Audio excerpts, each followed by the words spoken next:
परमात्मा पाप कर्म दंड को भी काट सकता है। अभी तक जिस भी संत व महापुरुष से मिले, उन्होंने यही बताया कि पाप कर्म फल भोगने से ही समाप्त होगा।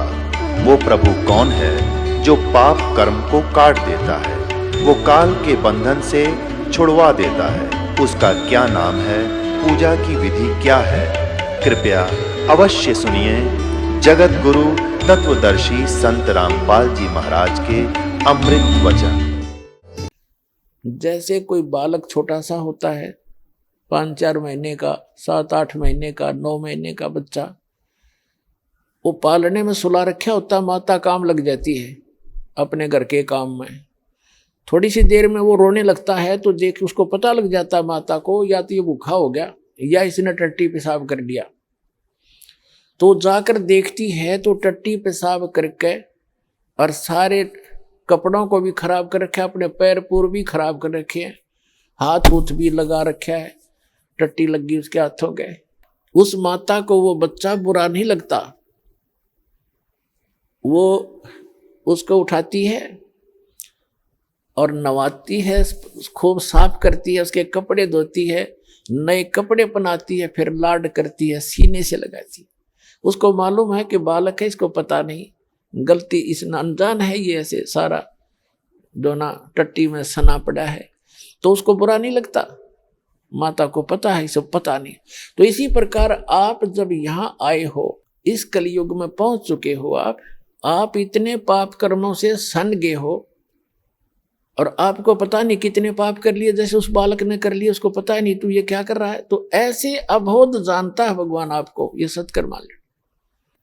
फिर परमात्मा कहते हैं कि शरण पड़े को गुरु संभाले और जान का बालक भोला रे। और आपका क्या फर्क बताया परमात्मा ने, आपका क्या करते हो बताया है कि कहे कबीर तुम चरण चित राखो जो सुई में डोरा रे। आप अपने गुरुदेव के प्रति इतना लगाव बना कर रखना अटूट, जैसे सुई के अंदर धागा डाल दिया जाता है और नीचे गांठ लगा दी जाए तो वो सुई के साथ लटकता ही रहता है। कहते हैं कहे कबीर तुम चरण चित राखो, उस अपने गुरु जी के चरणों में ऐसे चित राखो जो सुई में डोरा रे, यानी अखंड लगाव बनाए रखना। तो आप जी के जो पापों को ऐसे धोएगा गुरु जी इस सत्संग रूपी जल से, और फिर आपको भक्ति से चार्ज करेगा, दूध पिलाएगा। अपने आत्माओं आपको कंपलसरी कर रखा है कि 4 महीने के अंदर आपने आना ही पड़ेगा जो भारतवर्ष में रह रहा है। किस लिए कहा गया है? ये बच्चे हैं, आप अपने बच्चों को एक रोजी रोटी के लिए पढ़ाते हो कि मेरा बेटा या बेटी पढ़ के कोई शिक्षा ग्रहण करके ये कोई ऊंच पोस्ट प्राप्त कर ले या अपना धंधा ठीक कर लेगा। उसको 16 वर्ष का समय, 15 वर्ष, 20-20 वर्ष का समय दे देते हो, बेटा और ट्रेनिंग कर ले, फलाना कर ले, बढ़िया रोजगार हो जाएगा। और आत्म कल्याण के लिए आपके पास क्या 365 में तो 30 दिन भी नहीं मिलते, तो फिर कैसी भक्ति करोगे? किसा तुम फिर ड्रामा, फिर तो ड्रामेबाजी है। तो कहने का भाव ये है कि आप जी को इसलिए बुलाया जाता है कि यहाँ आने से आपको घना पुण्य मिलेगा, आपकी आत्मा को ऐसे परिपूर्ण कर दिया जाता है जैसे बच्चा छोटा सा गली में खेल रहा होता है। माता को पता है कि खेल में व्यस्त है और समय पर आहार इसको नहीं कराऊंगी तो ये दुर्बल हो जाएगा, बीमार भी हो सकता, रोगी भी हो सकता है। वो खेल रहा होता है अपने बच्चों में, भाई बहनों में बाहर, और व्यस्त होता है। माता उसको उठा के लाती है कि चल दूध पी ले, वो रोता भी है, वह घसीट कर लाती है कि ना चलना पड़ेगा चल, उसको दूध पिला देती है, फिर छोड़ देती है। वो तो दूध पीता पीता भी समझा कि छोड़ दे माँ, बागलू में। माँ को पता है कि इसमें मैंने पाइया दूध डाल दिया, अब कितना खेल ले हो, शाम में फिर डाल दूंगी। तो पुण्यात्माओं, ये दास चाहता है कि आपको यहाँ दूध के गिलास पिला दूं और फिर तुम खेल आइयो उस संसार में और फिर आ जाना, ताकि आपकी आत्मा दुर्बल ना हो और आप जल्दी युवा हो जाओ।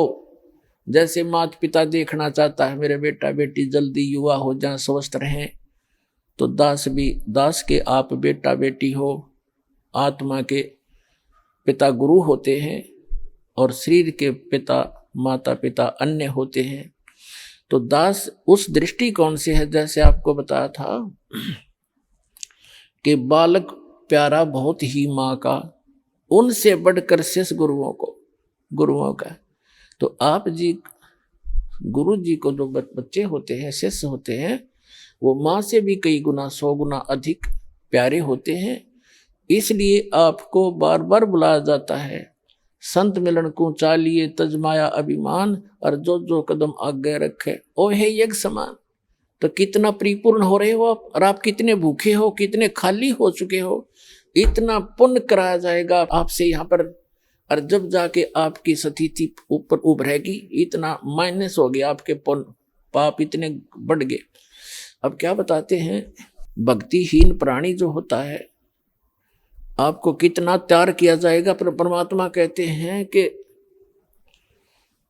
आपको एक श्वास उस श्वास का ऐसा मंत्र दिया जाएगा, सतनाम, जिसके एक ही सिमरण की इतनी कमाई बनेगी आपकी। 3 कहते हैं सतनाम तराजू के एक पालड़े में, और पृथ्वी लोक, स्वर्ग लोक और पाताल लोक, ये तीनों लोक तो पासेंग रख दे, जो सौदे में नहीं है। इससे हटकर इस ब्रह्मांड के अंदर जो 14 लोक हैं, विष्णु जी का लोक, शिव जी का लोक, इंद्र का लोक, और शंकर जी का लोक, दुर्गा का लोक, और ऊपर ब्रह्मलोक, और उस ब्रह्मलोक के अंदर और धर्मराय का लोक, ऐसे एक इंद्र का अलग से लोक है, एक कॉमन स्वर्ग है। इस तरह के 14 लोक चढ़ा दे, और एक श्वास उस श्वास के सतनाम की परम संत से दीक्षा लेकर के सिमरण की कीमत एक पालड़े में रख दे, और 3 लोक पासंग रख दे। कहते तो ना तुलाया राम रंग होरी हो, सतनाम पालड़ रंग होरी हो, 14 लोक चढ़ावे राम रंग होरी हो, 3 लोक पासंग धर रंग होरी हो, तो ना तुलाया राम रंग होरी हो। होरी माने खुशी, कि अब खुशी मनाओ तुम, ये झूठी होली मनाओ लाल पीड़े मुंह करके, वो नहीं, अब होगी असली खुशी, अब असली होरी। एक सतनाम की कीमत आपको कितनी मिलेगी। तो कहने का भाव ये है कि जैसे भक्तों से कहा जाता है कि आप जी ऐसे करो ऐसे करो, ये क्रियाएं बताई जाती हैं, जो स्टूडेंट को, विद्यार्थी को टीचर बताया करता है, ये होमवर्क, ये क्लास वर्क। तो कई अनजान भक्त कहते हैं मैंने जोत भी चढ़ा दी, 6 महीने हो गए, नाम भी ले रखा है, और मुझे कोई विशेष लाभ नहीं मिलता, पाठ भी करा दिया। तो कई तो ऐसे होते हैं कि मुझे कोई लाभ नहीं हो रहा, मैं तो नाम त्याग दिया या त्याग दूंगा।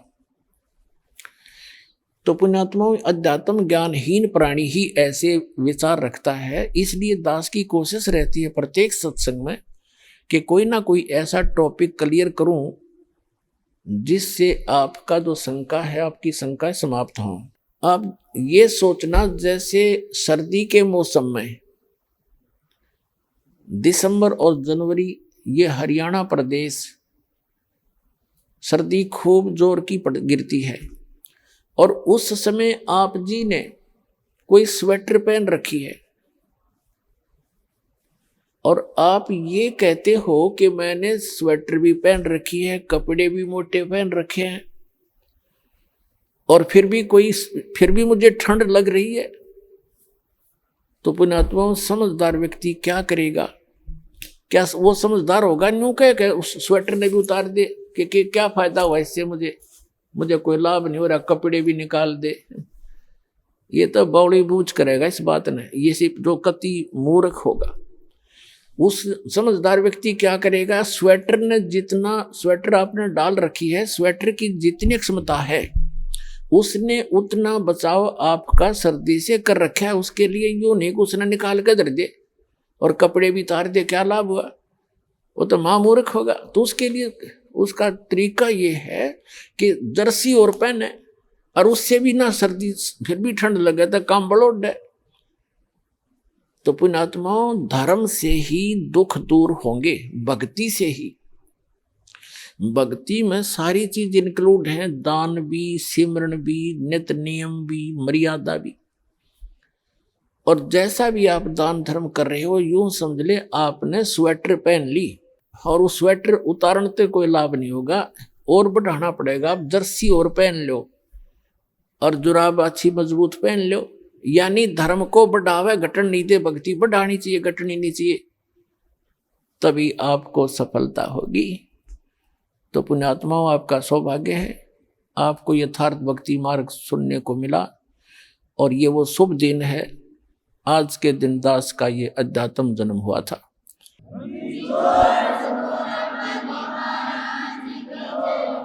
दास के लिए तो ये एक सौभाग्य है दास का कि मुझे इस दिन भगवान मिले। आपके लिए भी वरदान सिद्ध हो गया ये दिन कि आप तक भी परमात्मा का विज्ञान पहुंचा और आपको सही मार्ग मिला। इस पर डटे रहना, लगे रहना, औरों को भी समझाना। बोलो सतगुरुदेव की।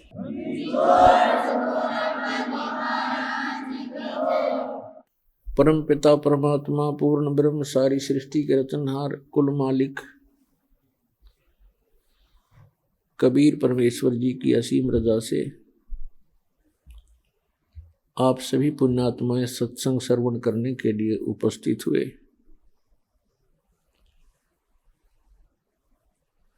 धन भाग हैं आप,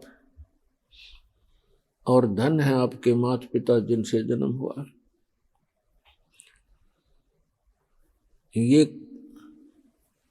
इस मनुष्य जीवन का वो सबसे उत्तम समय है कि हम इस मनुष्य जीवन के लक्ष्य को पूरा कर सकते हैं। और पुण्यात्माओं, आज का जो समागम, ये 3 दिन का समागम था जो आज संपन्न होने जा रहा है, ये एक विशेष उपलक्ष्य है इसका। वैसे तो सत्संग सभी श्रेष्ठ होते हैं, लेकिन कुछ ऐसे अवसर होते हैं जो जीवन में युगों पर्यंत ही उपलब्ध होते हैं। परमात्मा ने कहा है कि मात पिता मिल जाएंगे, मात पिता मिल जाएंगे, 184 माँ, सतगुरु सेवा और बंदगी भाई फेर मिलन की ना। जिस भी वर्ण में, जिस भी योनि में हमारा जन्म होगा, पशु बनेंगे वहां माता पिता मिल जाएंगे, ऐसी ही ममता होगी। पक्षी बनेंगे वहां भी हमें माता पिता मिल जाएंगे। मानव शरीर प्राप्त होगा तो भी माता पिता मिल जाएंगे। लेकिन जिस मानव शरीर में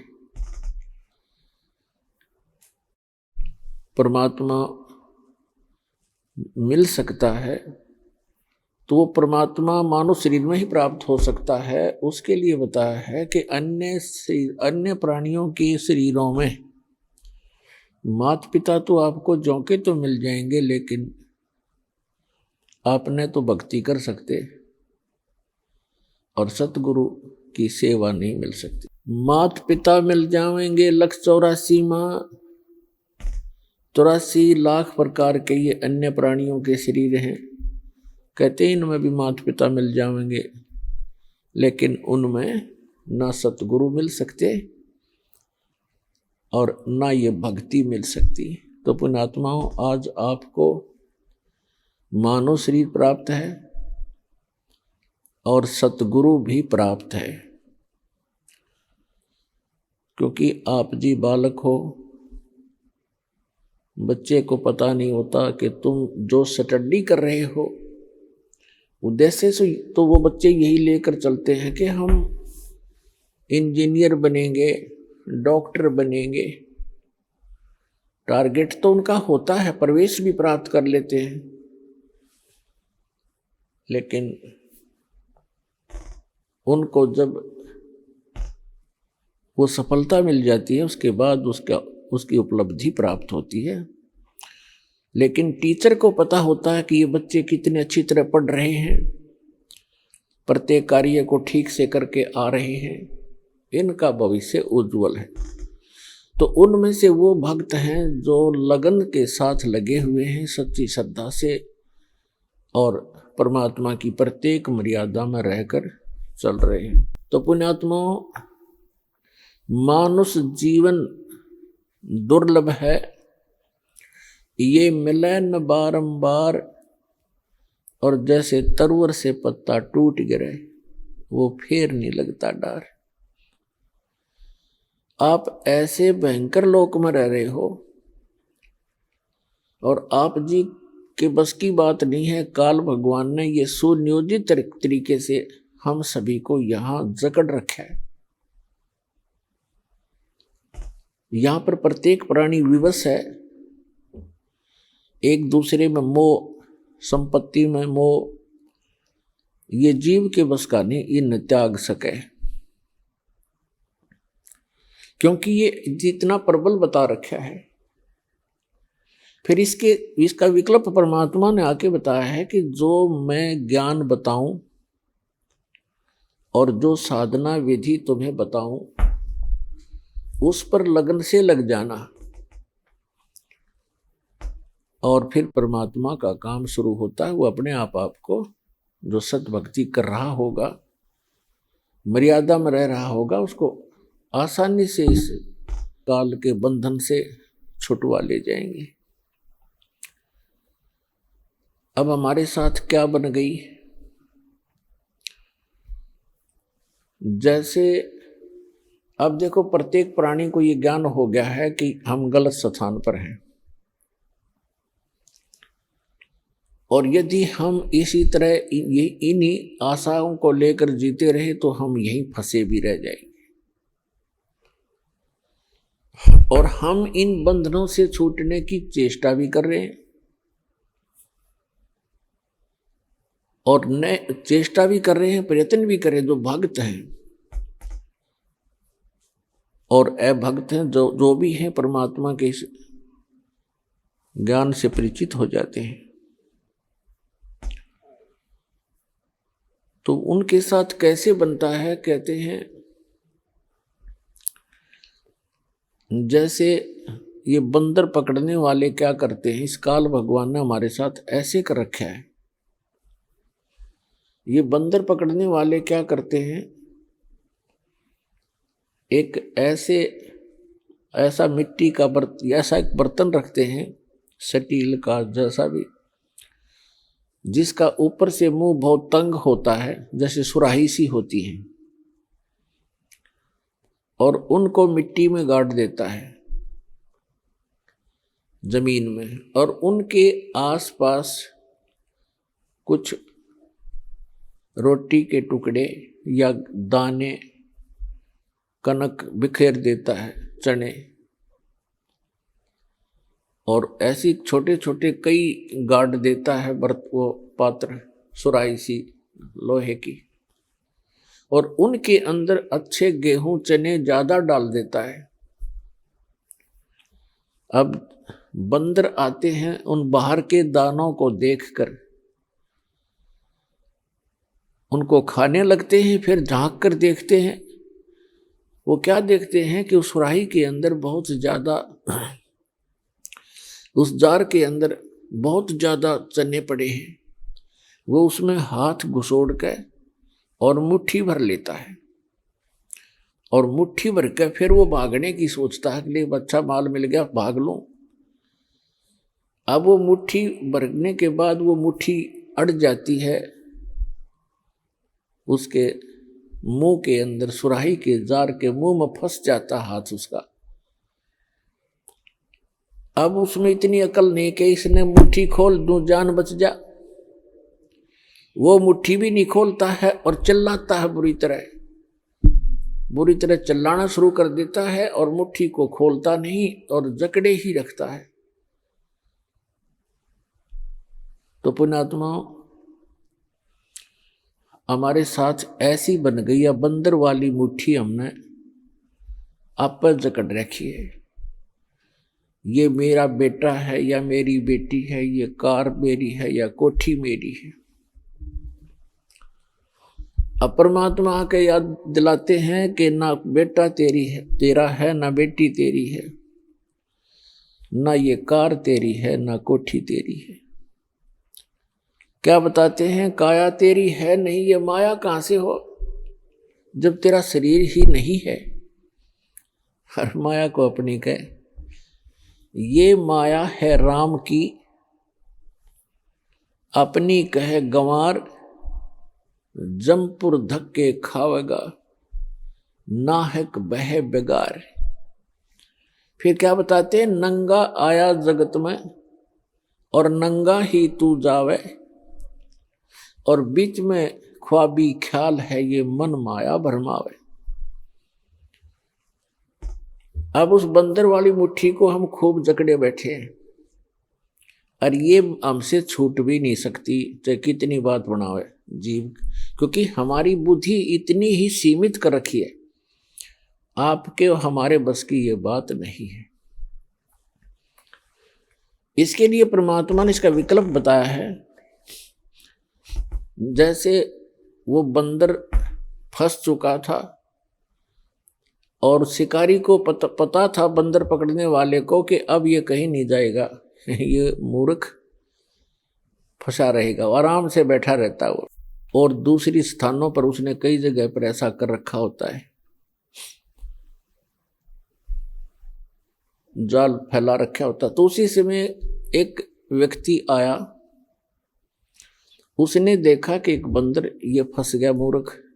बोला, हाथ मुट्ठी छोड़ता नहीं, मुट्ठी खोल लेगा नहीं तो ये किसी प्रकार भी नहीं निकला है, और मुट्ठी छुड़वाने की चेष्टा करे, मन माना बुड़का भर ले, काट ले मुंह ते।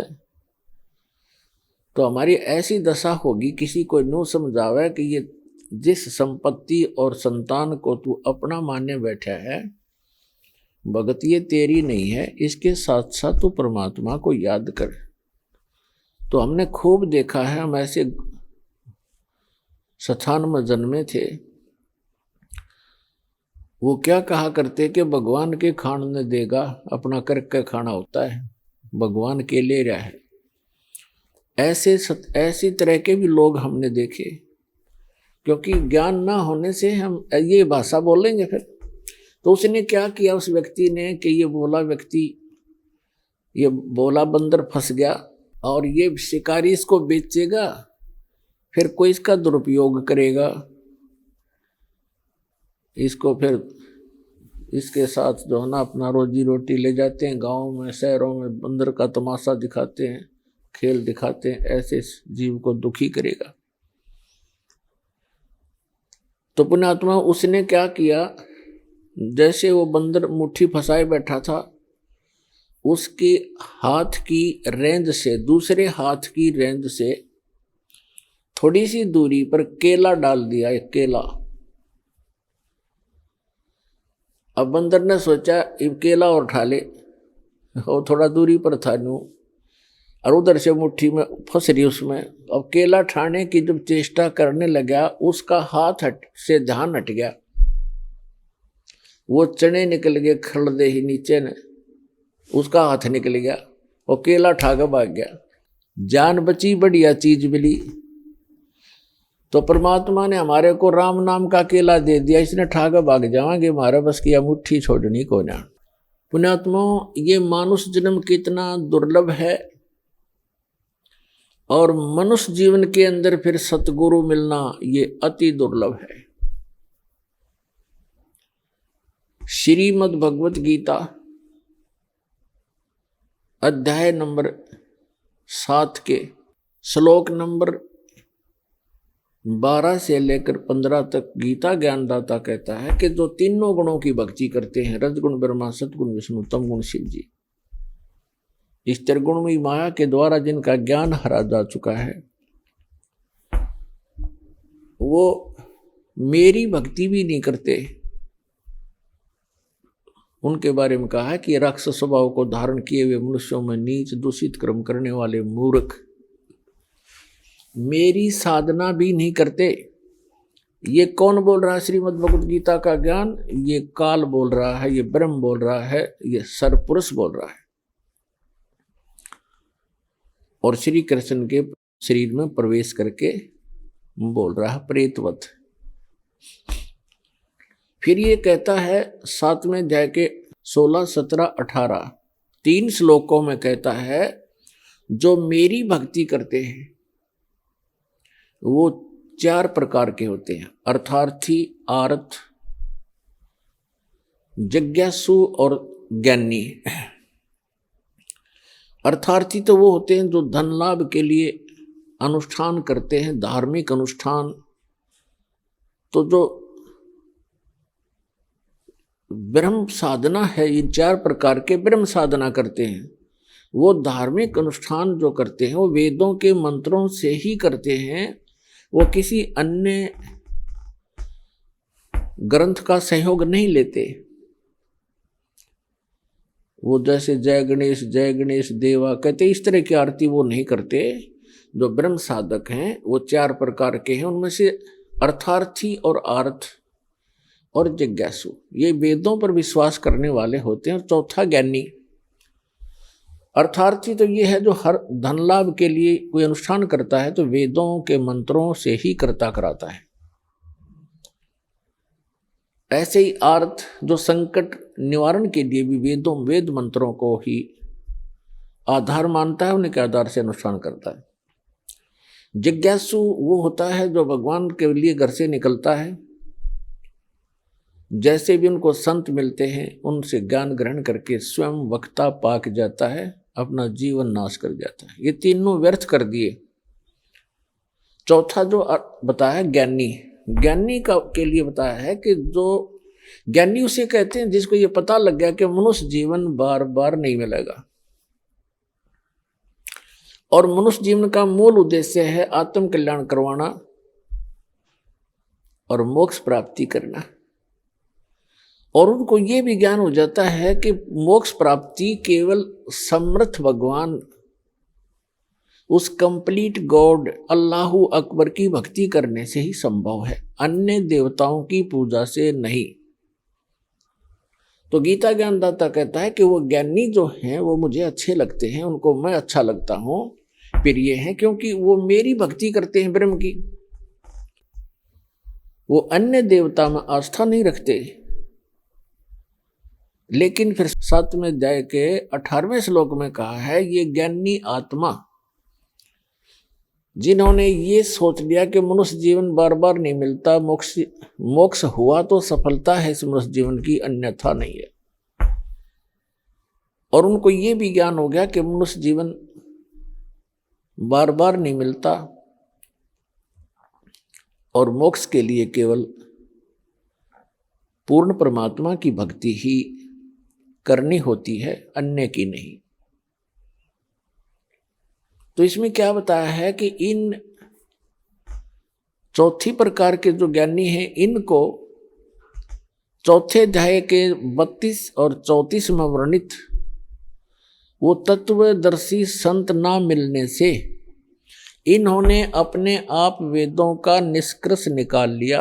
यजुर्वेद अध्याय नंबर 40 के मंत्र नंबर 15 में कहा है कि ओम कर्तु समर किलबे समर कर्तुम समर। ओम नाम का जाप काम करते करते सिमरण करो, विशेष कसक के साथ सिमरण करो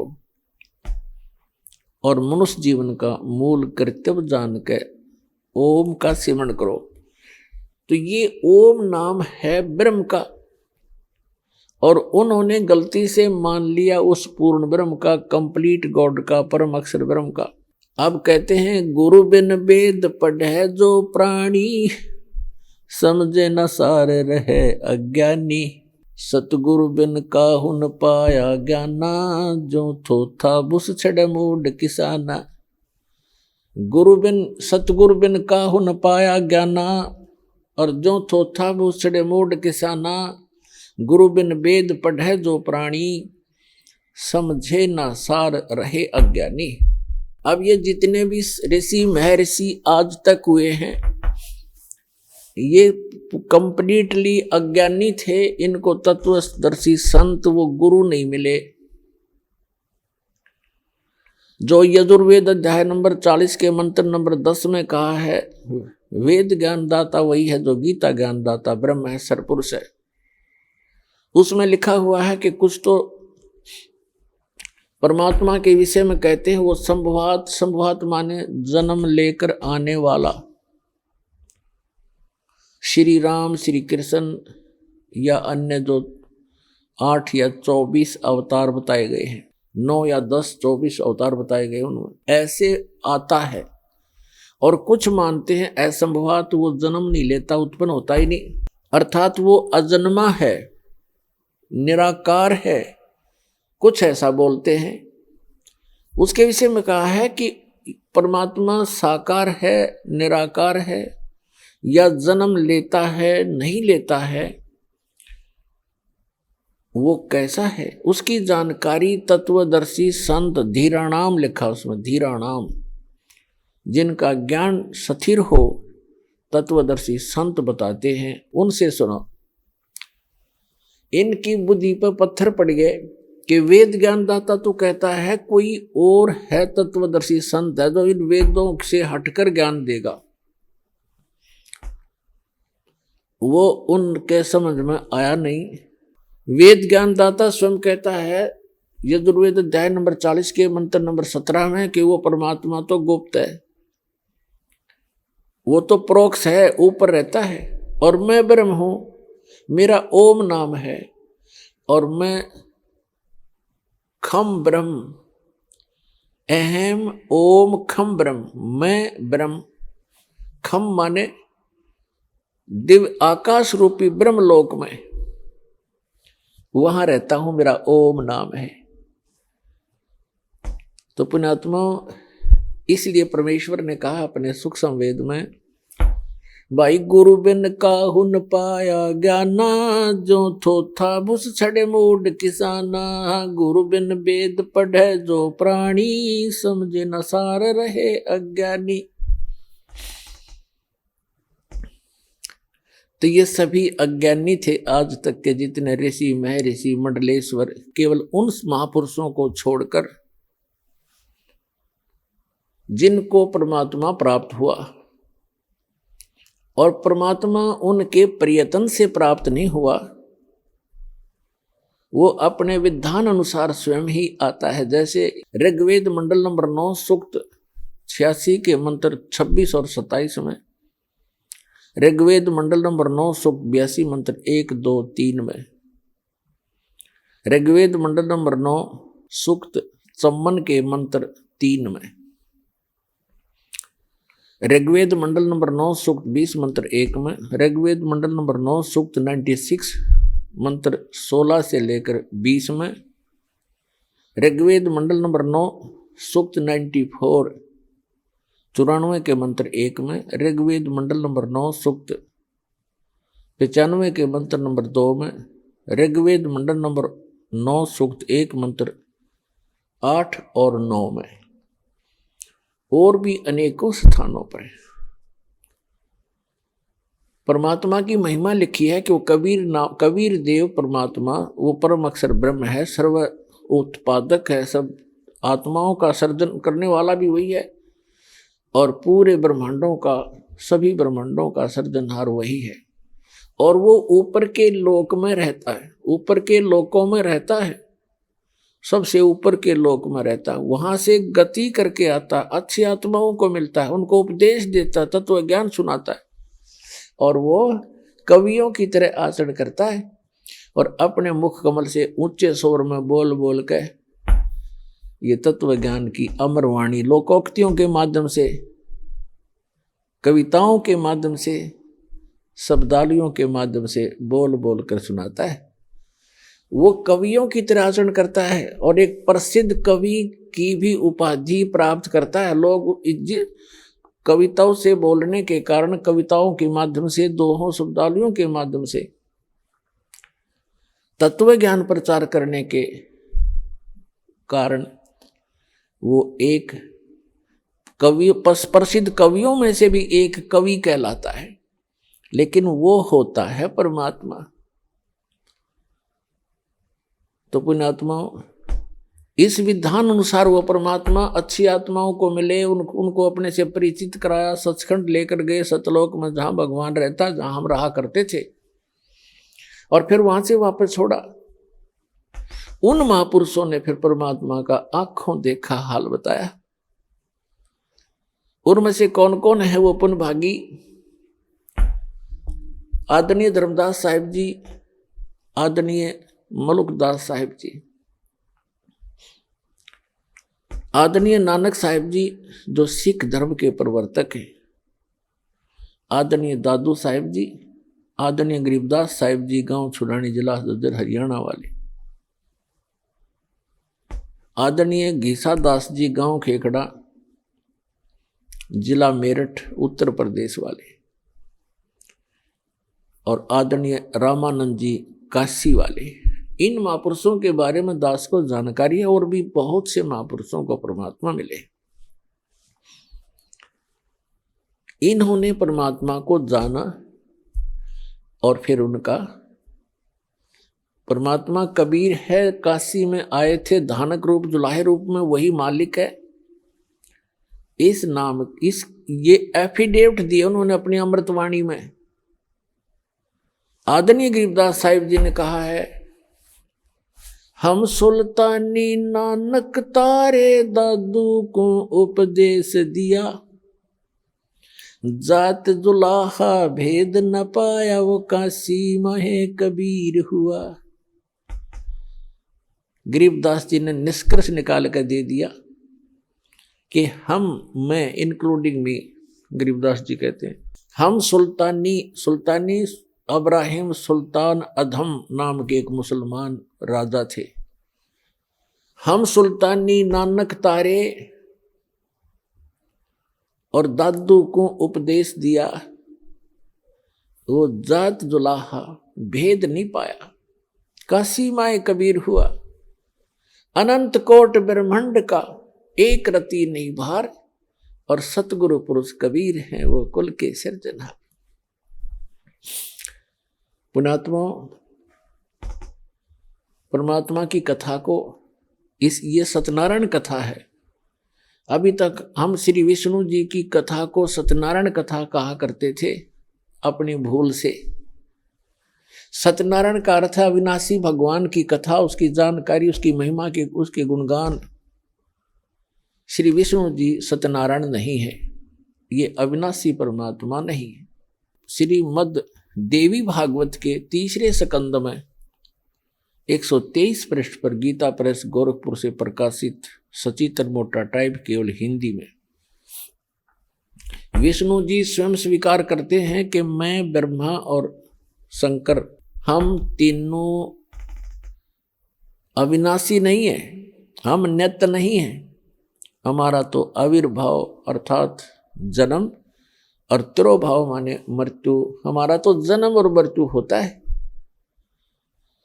तो पुण्यात्मा, आप ये सत्यनारायण कथा सुन रहे हो, विश्व में एक सत्यनारायण कथा आपको इस सतलोक आश्रम के अतिरिक्त कहीं नहीं मिलेगी। सत्यनारायण की कथा सत्संग कहलाता है, यानी सच्चे भगवान की कथा, उसका कंप्लीट स्पिरिचुअल नॉलेज, इसको सत्संग कहते हैं। और ये विश्व में किसी के पास नहीं है। तो सौभाग्य आपका जो परमात्मा के कितने प्यारी आत्मा हो आप, जिनके लिए युगों से भटक रहे हैं वो परमपिता। कहते हैं गोता मारूं स्वर्ग में जा बैठूं पाताल, और गरीबदास ढूंढता फिरूं अपने हीरे मोती लाल। गरीबदास जी को परमात्मा मिले और उनको बताया, बच्चा मैं तो अपने इन हीरे मोती लालों को खोजता फिर रहा हूं, एक बार भी जो परमात्मा की शरण में आ गए किसी भी युग में, तो पुण्यात्माओं, उन आत्माओं को परमात्मा पार करके छोड़ देगा, समय चाहे कितना ही लग जाओ।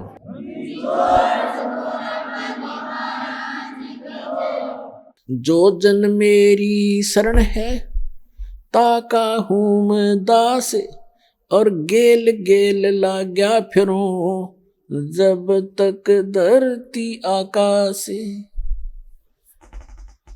कहते एक बार जो मेरी शरण में आ गया और मेरे परम संत से नाम लेकर के भक्ति प्रारंभ कर दी, फिर वो चाहे विचलित भी हो गया,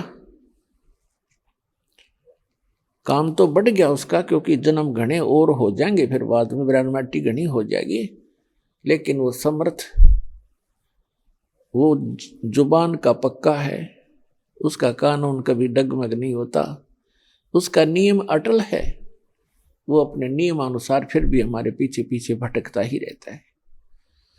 तो यहाँ जो दास आज आपको बताना चाह रहा है कि मनुष्य जीवन इतना कीमती है। जो प्रसंग चल रहा था कि ये ज्ञानी आत्मा है तो नेक उद्धार हैं। गीता अध्याय नंबर 7 के श्लोक नंबर 18 में कहा ये ज्ञानी आत्मा सभी की सभी उद्धार हैं, लेकिन ये इनको तत्वदर्शी संत न मिलने से ये मेरे वाली अनुत्तम अश्रेष्ठ गति में ही स्थित रहे।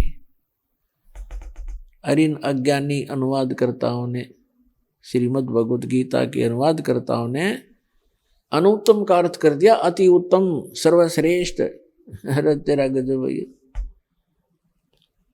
बैड, अंग्रेजी के अंदर एक बैड शब्द है, बैड, और कहीं भी लिखा हो, छोटा सा बालक भी बता देगा बैड माने बुरा, खराब, अश्रेष्ठ। और बैड का अर्थ कोई गुड कर देता, वेरी गुड कर देता है, तो वो महामूर्ख व्यक्ति है। बैड शब्द कहीं पर भी लगा हो उसका अर्थ बैड ही होगा, बुरा ही होगा। तो पुण्यात्मा सौभाग्य आपका, दास को यह बुद्धि दी उस परम पिता कबीर भगवान ने, और आपको ये तत्व ज्ञान प्राप्त हुआ। प्रसंग चल रहा है कि वो क्या बताना चाहता है गीता ज्ञानदाता, कि ये 11 प्रकार के व्यक्ति मेरी भक्ति करते हैं, 3 तो रिजेक्ट कर दिए,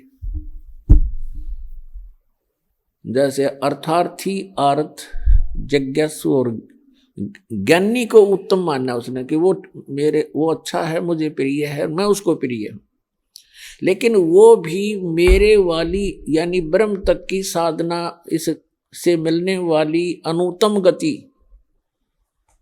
अश्रेष्ठ स्थिति में ही स्थित है। अनुत्तम क्यों कहा इसने? अपनी गति को भी अनुत्तम क्यों कहा? गीता अध्याय नंबर 4 के श्लोक नंबर 5 और 9 में, गीता अध्याय नंबर 2 के श्लोक नंबर 12 में, गीता अध्याय नंबर 10 के श्लोक नंबर 2 में, ये गीता ज्ञानदाता स्वयं कहता है, अर्जुन तेरे और मेरे बहुत जन्म हो लिए, तू नहीं जानता, मैं जानता हूं। गीता अध्याय नंबर 8 के श्लोक नंबर 13 में कहता है, अर्जुन ओम इति एकाक्षरम ब्रह्म व्यवहारण माम अनुस्मरण ये प्रियाति तजन देहम सयाति परमाम गति। मुझ ब्रह्म का केवल एक ओम मंत्र है, नथिंग एल्स। और इसकी साधना उच्चारण करके जाप करता हुआ जो अंतिम श्वास तक भी इसका जाप करता हुआ शरीर छोड़कर जाता है, ओम से मिलने वाली परम गति को प्राप्त होता है। ओम से मिलने वाली परम गति क्या है? ब्रह्म लोक प्राप्त होता है। यजुर्वेद अध्याय नंबर 40 के मंत्र नंबर 17 में स्पष्ट कहा है वेद ज्ञानदाता ने कि वो परमात्मा तो प्रोक्ष है, ऊपर रहता है, गुप्त है, और मैं ब्रह्म हूं, और मैं ऊपर दिव्य लोक ब्रह्म, दिव्य आकाश रूपी ब्रह्म लोक में रहता हूं। श्री देवी भागवत के अंदर, श्री देवी पुराण में 7वें स्कंद में 562 से 63 पृष्ठ तक, 563 564 तक ये स्पष्ट किया है। हिमालय को ज्ञान देते हुए श्री देवी जी कह रही है कि राजा हिमालय, उस परमात्मा के विषय में जानकारी बताती हूं मैं, उसका ओम नाम है, और उस ओम नाम को का जाप करके ब्रह्म लोक की प्राप्ति कर लेता है, ब्रह्म को प्राप्त होता है, और वो ब्रह्म ऊपर दिव्य आकाश रूपी ब्रह्म लोक में रहता है वो ब्रह्म। और तुम्हारा कल्याण हो, ओम नाम का जाप करो, ब्रह्म पाने का उद्देश्य रखो, वो ब्रह्म लोक में रहता है वो ब्रह्म। तो पुण्यात्मा, ओम नाम के जाप से ब्रह्म लोक प्राप्ति होती है। श्रीमद् भगवत गीता अध्याय नंबर 8 के श्लोक नंबर 16 में कहा कि अर्जुन, ब्रह्मलोक में गए हुए प्राणी भी पुनरावृत्ति में है। 8वें अध्याय के 13वें श्लोक में अपनी साधना का मंत्र बताते हैं कि इसके अतिरिक्त कोई मंत्र नहीं है, उसके अतिरिक्त कोई नाम जाप कराते हैं। कौन कौन से? ओम नमः शिवाय, ओम भगवते वासुदेव नमः आदि आदि ये मंत्र नहीं है, क्योंकि ये श्रीमद् भगवत गीता में नहीं लिखे हैं।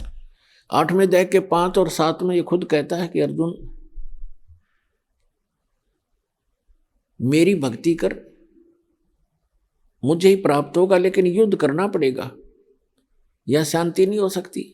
गीता अध्याय नंबर 8 के श्लोक नंबर 1 में अर्जुन ने पूछा कि आप जी ने जो 7वें अध्याय के 29वें श्लोक में बताया है कि तत्ब्रह्म को जान के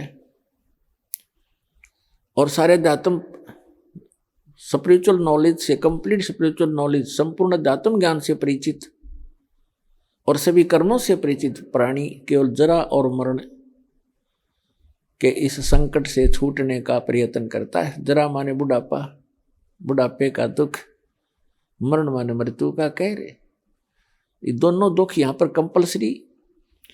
तो जिसको ये ज्ञान हो जाता है, जो तत्वदर्शी संत की शरण में चले जाते हैं, उनको संपूर्ण अध्यात्म ज्ञान प्राप्त हो जाता है।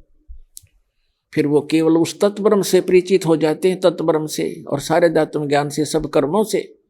जैसे कोई किसी से कोई धोखा करेगा तो उसका फल भोगना पड़ेगा, चोरी करेगा तो वो देना पड़ेगा, उसके गधा बन कर देना पड़ेगा।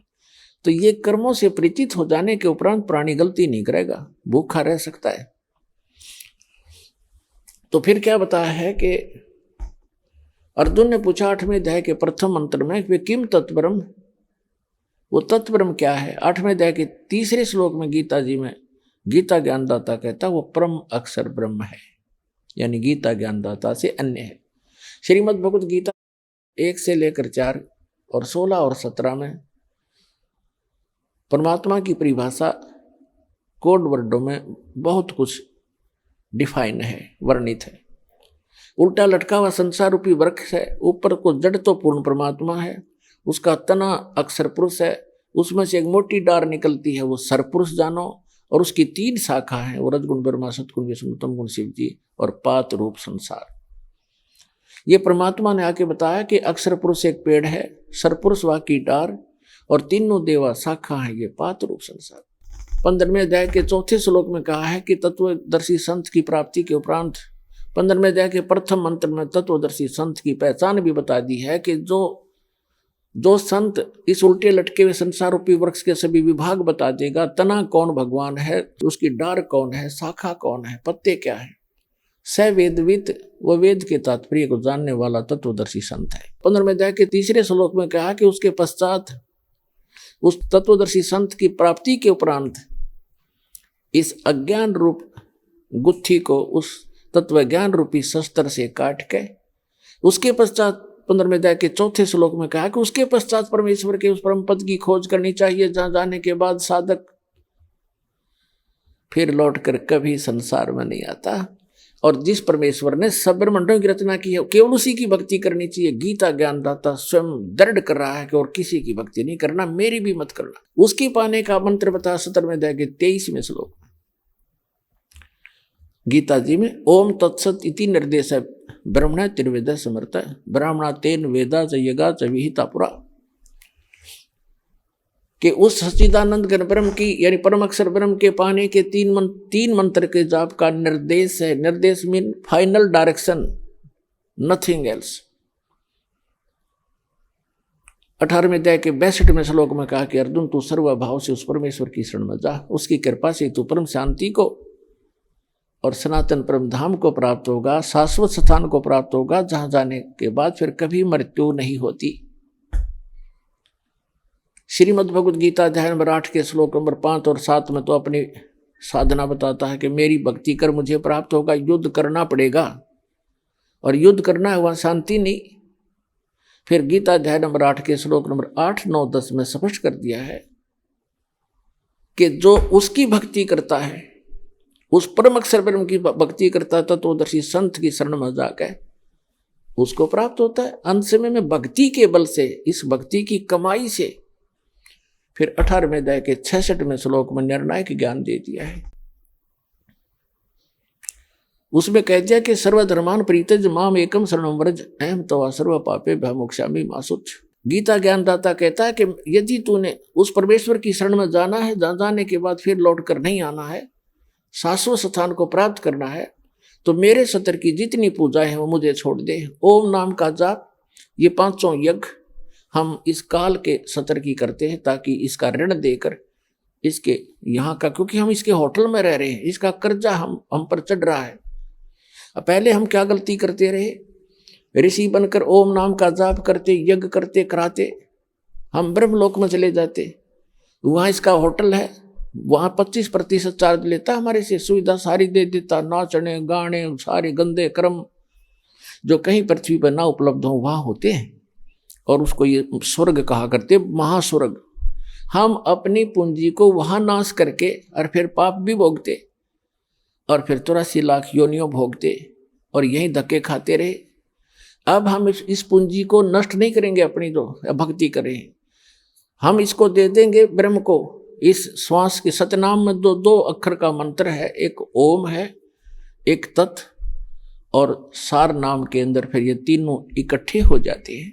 आइए अब हम उन श्रद्धालुओं के अनुभव जानते हैं जो जगत गुरु तत्वदर्शी संत रामपाल जी महाराज जी से दीक्षा प्राप्त कर चुके हैं तथा उनके द्वारा बताए गए भक्ति मार्ग पर चल रहे हैं। नमस्कार जी। नमस्कार सर। क्या नाम है जी आपका? सर मेरा नाम अंकिता सिंह है और मैं बिलासपुर छत्तीसगढ़ से हूँ। अंकिता जी, संत रामपाल जी महाराज से नाम दीक्षा आपने कब ली? सर मैंने 6 जनवरी 2020 को संत रामपाल जी से नाम दीक्षा ग्रहण की।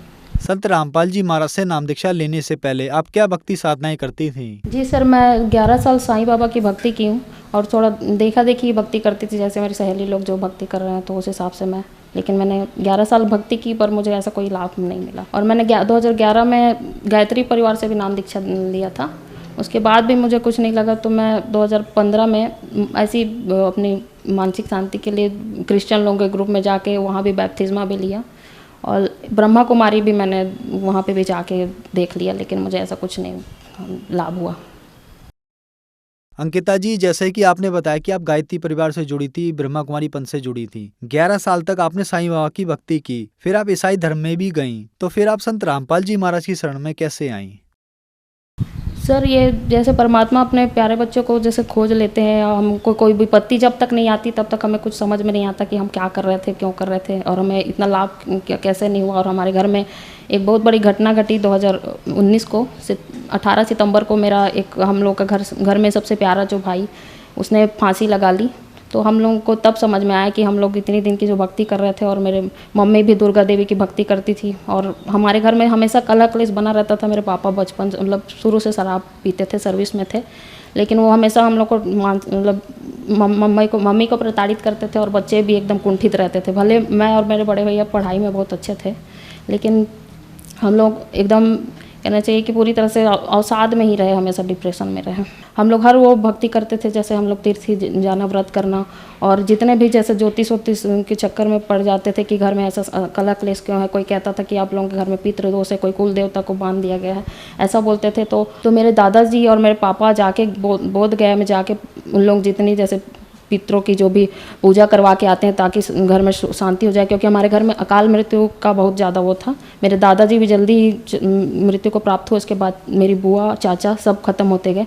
तो हम लोगों को ऐसे ही बोला गया कि आप लोग पितरों की पूजा करा लीजिए तो आपका सब ठीक हो जाएगा। तो 2018 में सारे मेरे पापा जी दादा सब जाके जैसे ही पूजा करा के आए हैं, उनके घर में 30 साल के मेरे चाचा जी ने सुसाइड कर लिया।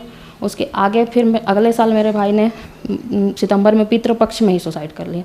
तब हम लोग को लगा कि ये सब पूजा पाठ व्यर्थ है। उसके लिए भी मैं कुछ पूजा कराने वाली थी कि उसकी आत्मा को कल्याण हो, कि उसका नारायण बलि पूजा कराना है, पंडितों ने जैसा कहा वो उसके लिए परेशान रहते थे। तो मैं एकदम परेशानी में जैसे एक दिन यूट्यूब खोली और मुझे परमात्मा की प्रेरणा से ही यूट्यूब में एक बच्चा जो सतलोक गया है, तो मैं सतलोक क्या होता है करके जानने की इच्छा में बहुत सारे सतलोक आश्रम के वीडियो देखने लगी और मुझे इतना ज़्यादा प्रभाव पड़ा कि मैं उसको तुरंत बुक ऑर्डर किया मैंने, जीने की राह ज्ञान गंगा, और उसके बाद मैंने 6 दिन में 6 जनवरी को नाम दीक्षा ग्रहण कर ली संत रामपाल जी से। अंकिता जी, संत रामपाल जी महाराज से नाम दीक्षा लेने के बाद आपको क्या लाभ मिले?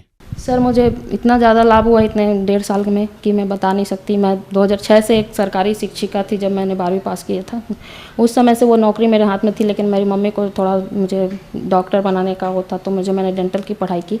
उस वजह से 5 साल मैंने जो अब्सेंट कर ली, उसके कारण मुझे सस्पेंड कर दिया गया, जो मुझे अभी 2016 में सस्पेंशन हुआ, जो मुझे 5 साल तक इतने भटकने के बाद शिक्षा मंत्री, सांसद सबसे मिल ली मैं। मेरा कोई काम नहीं कर रहा था, मुझे पैसे भी नहीं मिलते थे और आर्थिक उसमें भी थी, और मैं इतना आर्थिक समस्या में भी थे हम लोग, जबकि मेरे मम्मी पापा जॉब में थे, पापा रिटायर हैं। मम्मी को इतनी ज़्यादा बीमारी रहती है, तो उनके कारण हम लोग आर्थिक समस्या में थे। मेरी इस समस्या के लिए मैंने संत रामपाल जी से प्रार्थना लगाई और उसके बाद ही 1 महीने के अंदर मुझे कोर्ट से ये, इसका मैंने प्रमाण भी रखा है, कोर्ट से मुझे 28 जुलाई को ये बहाली का आदेश आ गया 1 महीने के अंदर।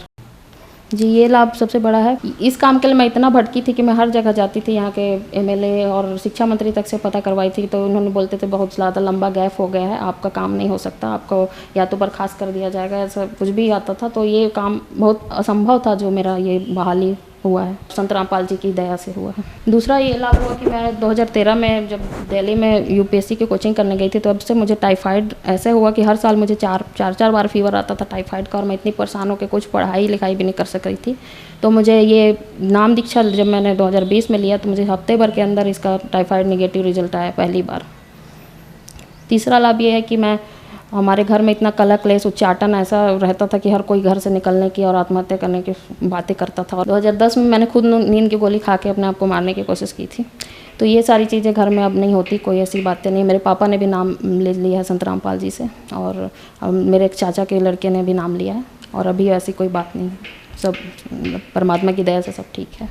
अंकिता जी, आप ब्रह्मा कुमारी पंथ में थीं, गायत्री परिवार में थीं। आपने 11 साल तक साईं बाबा की भक्ति भी की और आपकी परेशानियां भी ठीक नहीं हुई। तो फिर आपने क्रिश्चियन धर्म को अपनाया, फिर भी आपकी परेशानियां दूर नहीं हुई। आप एजुकेटेड पर्सन है, गवर्नमेंट टीचर हैं, तो इन सब भक्ति को करने के बावजूद इंसान सुखी नहीं होता है। जहाँ मेडिकल साइंस फेल हो जाता है, हर तरफ से आप लोग हार जाते हैं, फिर आप संत रामपाल जी महाराज की शरण में आते हैं, और संत रामपाल जी महाराज उन सब परेशानियों को, बीमारियों को, समस्याओं को ठीक कैसे कर देते हैं?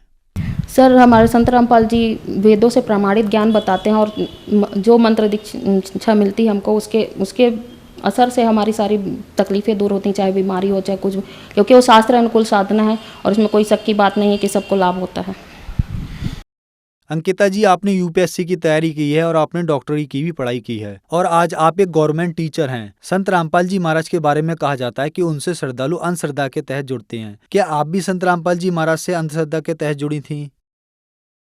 जी नहीं सर, मैं उनके सारे, मतलब जब बुक को मैंने पढ़ा तो तब हमको ज्ञान हुआ कि हम कहाँ पे गलती कर रहे थे, क्या भक्ति कर रहे थे जो शास्त्र के अनुकूल नहीं है, जिसके कारण हमें हानियाँ ही हानियाँ होती गई, और हम लोग तंत्र मंत्र के उसमें भी पड़ गए, हम लोगों को कोई लाभ हुआ ही नहीं। संत रामपाल जी महाराज से नाम दीक्षा कैसे ली जा सकती है? सर, संत रामपाल जी के सारे टीवी चैनल में सत्संग आते हैं, विभिन्न चैनलों में, उसके नीचे पीली पट्टी रहती है, आप उसमें कॉल करेंगे तो आपके नज़दीकी नामदान केंद्र का पता वो बता देंगे, और आपको वहाँ जाके नाम दीक्षा आप ग्रहण कर सकते हैं। धन्यवाद जी। धन्यवाद सर।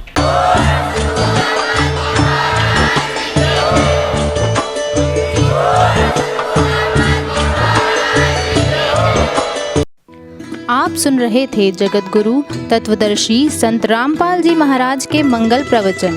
अधिक जानकारी के लिए संपर्क करें।